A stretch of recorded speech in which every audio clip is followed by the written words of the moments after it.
আমাদের যে এই আন্দোলন হলো শুধু ছাত্র সমাজের জন্য নয়, এইখানে অভিভাবকদেরও এগিয়ে আসতে হবে। আমাদের আন্দোলনকে আরও বৃহত্তর করব যদি বিচার না পাই।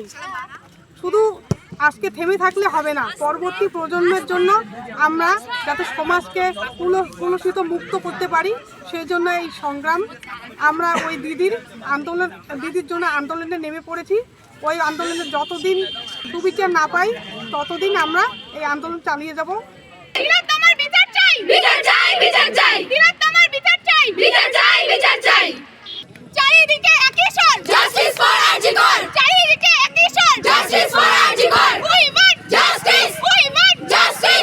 আজকে তোমাদের এইখানে মিছিলটা করার প্রধান উদ্দেশ্যটা কি?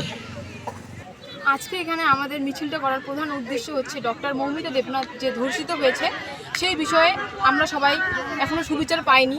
আজকে 23 দিন পেরিয়ে গেল, আমরা কোনো রকম সুবিচার পেলাম না। তার জন্য আমরা এখানে সবাই আজকে একত্রিত হয়েছি এবং মৌমিতা দেবনাথ যেরকম আমাদের ডক্টর দিয়ে যেরকম ধর্ষিত হয়েছে সেরকম যে আমরা ধর্ষণ নিতে পারি না তার কোনো গ্যারান্টি আমরা এখানে যতজন আছি কেউ তার গ্যারান্টি আমরা দিতে পারি না। এখানে এমন কি কেউ আছে যে বলতে পারবে না যে ধর্ষিত হয়নি?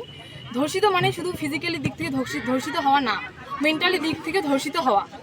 আমরা যে ট্রেনে বাসে যাতায়াত করি সেখানেও আমাদের সাথে নানা রকম আমাদের দেখে কথা বলা হয়, উল্টোপাল্টা কথা বলা হয়, আমাদের মেয়েদেরকে নানাভাবে অসম্মান করা হয়, অশ্লীল ভাষা প্রয়োগ করা হয় আমাদের বিরুদ্ধে। তা থেকেও আমরা এফেক্টেড হই, মেন্টালিভাবে আমরা যথেষ্ট এফেক্টেড হই। যেদিন আরজি করে ঘটনাটা ঘটেছিল তার চোখ দিয়ে রক্ত বেরিয়েছিল, জল বেরোয়নি।